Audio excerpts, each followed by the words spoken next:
কাদেরকে আল্লাহ তাআলা এই রোজার ব্যাপারে ছাড় দিয়েছেন, কারা চাইলে রোজা ভাঙতে পারবে? এই ফরজ রোজার ব্যাপারে কেউ কেউ কেউ আছে তারা ছাড় পায়, তারা কারা? হু আর দে? এটা আমরা আগে একটু শুনি।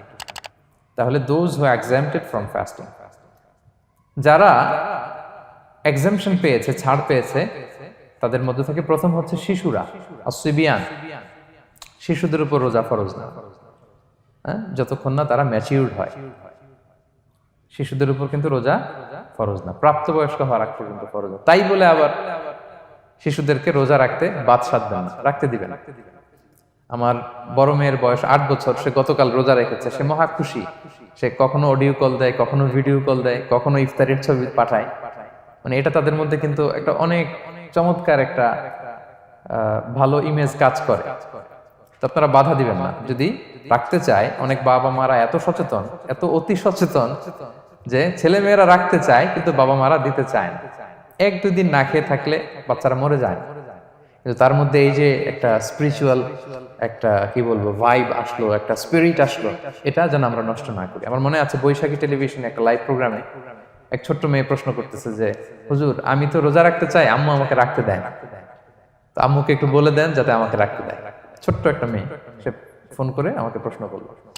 তো দেখেন যে এটা ওই বাবা মায়ের তো গর্ব করা উচিত যে আমার ছোট্ট মেয়ে 7 বছর 8 বছর, যদিও এখনো ফরজ হচ্ছে না, আর কয়েক বছর পরে হবে, কিন্তু সে রাখতে চায়, সে সেলিব্রেট করতে চায় সিয়ামকে।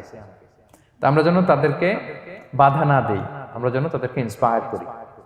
আমার মনে আছে আমি ছোটবেলা, তখন আমি মাদ্রাসায় ভর্তি হই নাই, আমি তখন স্কুলে পড়তাম, তো খুব ছোট, কিন্তু আমি রোজা রাখতে চাইতাম, আব্বা আম্মা দিতে চাইতো না। আমার দাদি আমাকে বলতো যে তুমি একটা কাজ করবা, তুমি সকালে স্কুলে যাবা, দুপুর 12টায় ফিরে আসবা, এসে খেয়ে ফেলবা, তো হাফ রোজা হয়ে গেল, অর্ধেক। এরপরের দিন আবার সকালে না খেয়ে যাবা, দুপুর 12টায় এসে খেয়ে ফেলবা, অ্যানাদার হাফ, তো 2 হাফ মিলে একটা হয়ে গেছে। এইভাবে আমি অনেকগুলো রোজা রাখছিলাম ওই বছর। এখনো এই স্মৃতি আমাকে স্মৃতিকাতর করে। আমার দাদি নাই, চলে গেছেন, আল্লাহ ওনাকে জান্নাত নসিব করুক, আমরা দোয়া করি। কিন্তু আজও আমার কাছে এই নস্টালজিয়া ফিলিংটা হয় যে আমি কিন্তু এইভাবে রোজা রাখছিলাম ছোটবেলায়। আমাদের বাচ্চারাও তাই করে।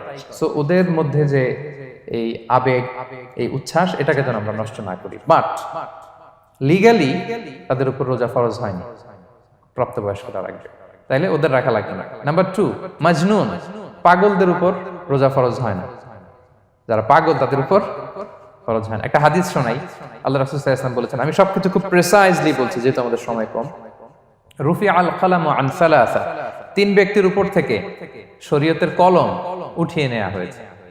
আনিন নাইমি হাত্তা ইয়াস্তাইকিযা, ঘুমন্ত ব্যক্তি যতক্ষণ না সে জাগে। ঘুমের মধ্যে আপনারা কেউ বকা দিয়ে ফেললে আপনি মাইন্ড করতে পারবেন না, তো ঘুমাইছিল, কাকে বকা দিয়েছে কি করছে সে জানেই না। ঘুমন্ত ব্যক্তির উপর থেকে শরীয়তের কলম উঠিয়ে নেওয়া হয়েছে।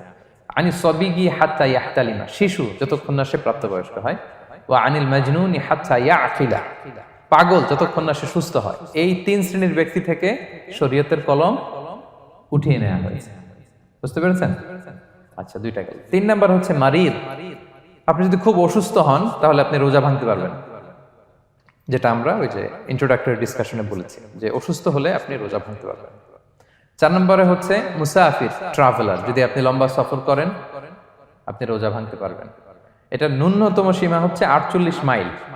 তাই বলে কেএল থেকে পেনাং যাচ্ছেন আর রোজা ভেঙে ফেললেন, এটা করা যাবে না। আবার এখানে যদি আপনার সফরের পেরেশানি থাকে, খুব কষ্ট, তাহলে আপনি এই সুযোগটা নিতে পারবেন। কিন্তু আল্লাহ বলেছেন ওয়া আন তাসুমু খায়রুল লাকুম ইন কুনতুম তা'লামুন, যদি তোমরা রোজা রাখো এটাই তোমাদের জন্য কল্যাণ, যদিও আমি ফ্লেক্সিবিলিটি দিয়েছি। তো রাসূল সাল্লাল্লাহু আলাইহি ওয়াসাল্লামের সময় দেখা যেত যে মক্কা থেকে মদিনা, মদিনা থেকে তায়েফ যেতে প্রচন্ড গরমের মধ্যে ওনারা উট দিয়ে মরুভূমির উপর দিয়ে যেত। তো ওই পরিস্থিতি কিন্তু আমাদের নেই। কিন্তু যদি আপনার লম্বা সফর হয়, লেটস সে আপনি কেএল থেকে নিউ ইয়র্কে ফ্লাই করছেন, সফরের অনেক পেরেশানি, অনেক সময় হয়তো খেতে পারছেন না, আপনি চাইলে এই ফ্লেক্সিবিলিটি নিতে পারবেন। তো অসুস্থতা আর সফরে থাকলে আপনি রোজা ভাঙতে পারবেন, তবে ফাইদ্দাতুম মিন আইয়ামিন উখর, অন্য সময় এটা গুনে গুনে রাখতে হবে। 5টা যদি ভাঙা যায় পরে 5টা কাজা করবেন। এই পয়েন্টটা কি সবার কাছে ক্লিয়ার? সফরে যে রাসূল সাল্লাল্লাহু আলাইহি ওয়াসাল্লাম রমাদানে রোজা ভেঙেছে, এটার একটা দলিল বলি।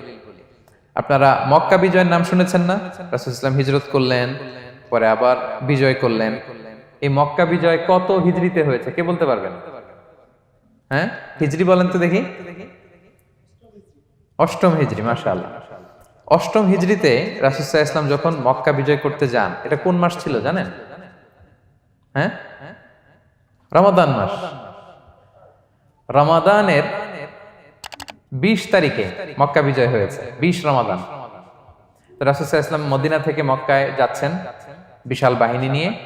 মক্কায় পৌঁছতে আরো 90 কিলোমিটার বাকি। আল কাদিদ নামে একটা জায়গা আছে, সহিহ বুখারীর বর্ণনা। ওই কাদিদ নামক জায়গায় রমাদানে রাসূল সাল্লাল্লাহু আলাইহি ওয়াসাল্লাম রোজা ভেঙেছিলেন, ওটের উপর বসে ঢকঢক করে পানি খেয়েছিলেন, যাতে সবাই দেখে। কারণ সবাই ভাববে রমাদানের রোজা রাখবো কি রাখবো না, সবাই আলাদা করে বলতে অনেক সময় লাগবে। রাসূল সাল্লাল্লাহু আলাইহি ওয়াসাল্লাম একটা উঁচু জায়গায় সবাইকে দেখে ওটের উপর পানি খেয়ে ফেললেন। ফলে রাসূলের দেখা দেখি সব সাহাবারা পানি খেয়ে রোজা ভেঙে ফেললো। এটা কোন মাস ছিল? সবাই বলতে হবে কোন মাস? রমাদান। রাসূল সাল্লাল্লাহু আলাইহি ওয়াসাল্লাম সফরে ছিলেন, ফলে তিনি রোজা ভেঙেছেন। দলিল পাইছেন? হ্যাঁ, আচ্ছা, সংক্ষেপ করে দিচ্ছি, লম্বা কথা সংক্ষেপ করে দিচ্ছি। আর কোরআনের আয়াত তো শোনালামই আমি, ফামান কানা মিনকুম মারিদান আও আলা সাফার ফাইদ্দাতুম মিন আইয়ামিন উখর। কেউ যদি অসুস্থ হয় কিংবা ট্রাভেল করে, চাইলে রোজা ভাঙতে পারবে, তবে গুনে গুনে পরে আদায় করে নিতে হবে। এই যে গুনে গুনে পরে আদায় করে নিতে হয়, এটারে বলে আরবিতে কদা, বাংলায় আমরা যেটাকে কাজা বলে অভ্যস্ত। বাংলা আমরা কি বলি? একটু কথা বলেন আমার সাথে, বাংলায় কি বলি? কাজা বলি। তো আপনি অসুস্থতার কারণে যদি রোজা ভেঙে ফেলেন, পরে এগুলো কাজা করবেন। সফরের কারণে যদি রোজা ভেঙে ফেলেন, পরে আপনি কাজা করবেন। 5 নম্বরে যাদেরকে এক্সাম্পশন দেওয়া হয়েছে, ওটা আমি আয়াতে বলেছি। আরবিতে এদেরকে বলে আল হারাম, মানে very old man or women, খুবই বয়োবৃদ্ধ, অতিবৃদ্ধ মানুষ। 100 বছর, 105 বছর, এরকম আমাদের কিছু মুরব্বীরা আছে না, ওনাদেরকে খাবার দিলে খেতে পারে না, কাউকে চিনে না, ওনাদের জীবনের স্বাদ আল্লাহ সব শেষ, বিদায়ের সময়।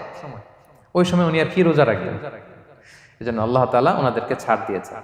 অনুরূপভাবে যদি এমন কোন অসুস্থ হয়, মানে মারিদুন লা ইউরজা শিফাউ, সে যে আবার সুস্থ হবে এই আশা আর নাই, এরকম ডাক্তার অনেক বলে দিছে যে ক্যান্সারের 3rd স্টেজে চলে আসছে, সে সার্ভাইভ করবে যতদিন কেমোথেরাপি দেওয়া হবে। তো শেষের দিকে সে অনেক অসুস্থ, অনেক ড্রাগস নিতে হয়, ওষুধ খাইতে হয়, তার আর সুস্থ হওয়ার সম্ভাবনা নাই। এই 2 শ্রেণীর লোকদের জন্য ছাড় দেয়া হয়েছে, তাদের কাজা করা লাগবে না, কারণ কাজা তো করতেই পারবে না। কি বলেন? তারা ফিদিয়া দিবে। কি দিবে বলেন? কি দিবে? ফিদিয়া। ফিদিয়া হচ্ছে প্রত্যেকটা রোজার জন্য একজন মিসকিনকে 2 বেলা করে খাওয়ানো। আই রিপিট, একটা রোজার জন্য একজন মিসকিনকে 2 মিলস, বাস হয়ে গেল। 30টা যদি উনি রাখতে পারে নাই, আপনি একজন মিসকিনকে 30 বেলা 2 মিল খাওয়াতে পারেন, অথবা 30 জনকে 2 বেলা খাওয়াতে পারেন, অথবা 60 জনকে 1 বেলা খাওয়াই দিতে পারেন, অথবা এই পরিমাণ টাকা দিয়ে দিতে পারেন। হিসাবটা সহজ হয়েছে না? লেটস সে মালয়েশিয়াতে একটা রেগুলার মিল নিতে কত লাগে? ধরেন যে মালাই দোকান বা মামাদের যে দোকানগুলো, একটা নাসি নিলাম, একটা আইয়াম নিলাম, একটা 100+ নিলাম, এই তো একটা প্যাক হয়ে গেছে। কত পড়বে? 10 রিঙ্গিট, রাইট? তাহলে 10 রিঙ্গিট হচ্ছে একটা মিল, আর 2টা মিল করলে 20 রিঙ্গিট। তাহলে প্রত্যেকটা রোজার জন্য 20 রিঙ্গিট করে আপনাকে ফিদিয়া গুনতে হবে। 30টা রোজার জন্য কত? 600 রিঙ্গিট। তাহলে ফিদিয়া ব্যাপারটা ক্লিয়ার হয়েছে সবার কাছে? আমাদের এরকম মুরব্বী যদি থাকে যারা রোজা রাখতে পারছেন না, তাদের জন্য আমরা এইভাবে ফিদিয়া আদায় করি। গেল।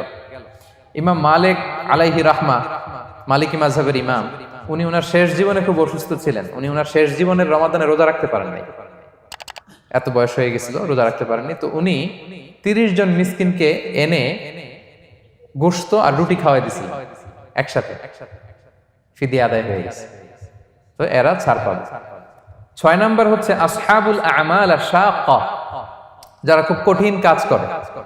এই প্রসঙ্গটা নিয়ে অনেকে ভুল বোঝে। এটা হচ্ছে এমন এমন কাজ যারা করে, যারা কাজ করতে করতে অসুস্থ হয়ে যাওয়ার সম্ভাবনা আছে, মৃত্যুর মুখোমুখি, বেহুশ হয়ে যাওয়ার সম্ভাবনা, হ্যাঁ, তাদের জন্য ছাড় দেওয়া।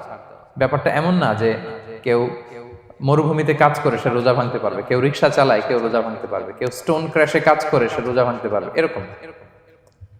ধরেন যে মরুভূমিতে যারা কাজ করে, বা বাংলাদেশে সামারে যারা রিক্সা চালায়, অথবা আয়রন ফ্যাক্টরিতে যারা কাজ করে, অনেক সময় এমন হয় তারা ডিহাইড্রেশনে ভুগতে ভুগতে বেহুশ হয়ে যায় কাজের মধ্যে, এরকম হয় না? হয়। তাদের জন্য ছাড়, কিন্তু তাদের জন্য রেকমেন্ডেশন হচ্ছে এটা ফরজ ইবাদত, এটা তাদেরকে রাখতেই হবে। হয়তো নাইট শিফটে কাজ করার ট্রাই করবে, অথবা সারা বছর একটু একটু জমিয়ে রোজা রাখার চেষ্টা করবে, কিন্তু রোজা তারা রাখবে, তারা সাহুর খাবে, তারা রোজা রাখা শুরু করবে। কিন্তু মরুভূমিতে কাজ করতে করতে যদি এমন হয় যে সে বেহুশ হয়ে যাচ্ছে, মরার উপক্রম, এই পরিস্থিতিতেও সে রোজা ভাঙতে পারবে না, ইসলাম এতটা কঠিন নয়। পরিস্থিতি যদি এমন হয় তখন সে রোজা ভাঙতে পারবে, পরে সে রোজাগুলো কাজা করে নেবে। আচ্ছা, তো এই জন্য এই সমস্ত লোকদের ব্যাপারে আমাদের একটু সহনশীল হওয়া উচিত। আমাদের যে ওয়ার্কাররা গরমের মধ্যে কনস্ট্রাকশনে কাজ করে, আয়রন ফ্যাক্টরিতে কাজ করে, খুব কঠিন কাজ করে, তাদের কাজের টাইমটা কমায় দেয়া, তাদেরকে সাপোর্ট দেয়া, যাতে তারা রোজা রাখতে পারে। 7 নাম্বার হচ্ছে আল হামেল, গর্ভবতী নারী। 8 নাম্বার হচ্ছে আল মুরদিআ, ব্রেস্ট ফিডিং মাদার, বাচ্চাকে দুধ খাওয়াচ্ছে যে মায়েরা, ওনারা রোজা ভাঙতে পারবে। যদি ডক্টর বলে যে আপনি যদি রোজা রাখেন পেটের বাচ্চার সমস্যা হবে, রোজা ভাঙতে পারবে, পরে কাজা করবে। অথবা ডক্টর যদি বলে যে আপনি যদি না খান তো বুকে দুধ আসবে কোত্থেকে, বাচ্চাকে খাওয়াবেন কিভাবে, ডিহাইড্রেশন হবে, রোজা ভাঙতে পারবে। এটার দলিলটা শোনেন, সুনানে আবু দাউদের হাদিস, আল্লাহ রাসূল সাল্লাল্লাহু আলাইহি ওয়াসাল্লাম বলেছেন, ইন্নাল্লাহা আযজা ওয়া জাল্লা ওয়াদাআ আনিল মুসাফিরি শাতরাস সালাহ, আল্লাহ তাআলা মুসাফিরের জন্য নামাজকে অর্ধেক করে দিয়েছেন, কসর, ওয়া সিয়ামা আনিল হামিলি ওয়াল মুরদি, আর গর্ভবতী নারী আর দুধ খাওয়াচ্ছে এমন মায়ের জন্য আল্লাহ সিয়ামকে এক্সামশন দিয়ে দিয়েছেন, ছাড় দিয়েছেন, তারা চাইলে রোজা ভাঙতে পারবে। ক্লিয়ার? 9 নাম্বার হচ্ছে মেনস্ট্রুয়েশনাল পিরিয়ড যাদের হয়, যে বোনদের পিরিয়ড হচ্ছে মাসিক, রোজা রাখবে না, যতটা ভাঙ্গা গেল পরে আদায় করে নেবে। 10 নাম্বার হচ্ছে পোস্টপার্টাম পিরিয়ড, যেটা নিফাস বলে, আফটার বার্থ, এই বেবি ডেলিভারি, বেবি ডেলিভারির পরে আমাদের বোনদের যেই পিরিয়ডটা হয় সেই সময় ওনারা রোজা রাখবেন, কয়টা ভাঙলো গুনে পরে কাজা করে ফেলবে। এবং আম্মা জান আয়েশা রাদিয়াল্লাহু তাআলা আনহা উনি বর্ণনা করেন, কুন্না নাহিদু আলা আহদি রাসূলিল্লাহ, এটা একটা ন্যাচারাল প্রসেস, আমাদের আম্মা জান নবীদের স্ত্রীদেরও এটা হতো।